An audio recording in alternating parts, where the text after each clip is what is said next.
கடவுள்லேயே வந்து பார்த்திங்கன்னா வந்தாலும் ஒரு இடத்துல தங்காதவ தான் மகாலட்சுமி தாயார். அப்படிப்பட்ட மகாலட்சுமி தாயாரை வீட்டுக்கு வர வைக்கணும், அவளை அட்ராக்ட் பண்ணணும் அப்படின்னா நிறைய விஷயம் நம்ம பண்ணணுமா, நிறைய விஷயம் பண்ணணும். அதில் நீங்கள் வந்து கேட்டிருக்கிறது அவளுக்கு பிடிச்ச சத்தம் மட்டும் கேட்டிருக்கீங்க.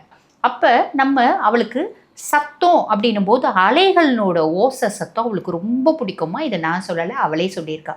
அதே மாதிரி பார்த்திங்கன்னா பசுனோட சத்தம், பசு வந்து கத்துது பார்த்தீங்களா, மா மான்னு, அந்த சத்தம் அவளுக்கு ரொம்ப பிடிக்கும். புரியுதுங்களா? அதே மாதிரி எந்த வீட்டில் அந்த கொலுசு சத்தம் நிறைஞ்சு இருக்கோ அந்த வீட்டில் மகாலட்சுமி தாயார் நிறைச்சி இருப்பா அப்படிம்பாங்க. அதுக்கு தான் வந்து பார்த்திங்கன்னா பொம்பளை பிள்ளைங்க குழந்தையாகவே இருந்தால் கூட காலில் வந்து ரொப்பி சலங்க வச்சு, நிறைய சலங்க வச்சு ஒரு கொலுசு போடுவாங்க இல்லைங்களா? இன்றளவும் கிராமங்களில் வந்து பார்த்திங்கன்னா குழந்தைங்களுக்கும், பெண் குழந்தை அப்படின்னாலே அந்த பெண் குழந்தைங்களுக்கு வந்து பார்த்திங்கன்னா காலில் நிறைய சலங்க வச்சு கொலுசு போடுவாங்க. காரணம் என்ன அப்படின்னா அது வந்து மகாலட்சுமி தாயாருக்கு ரொம்ப பிரியமானது.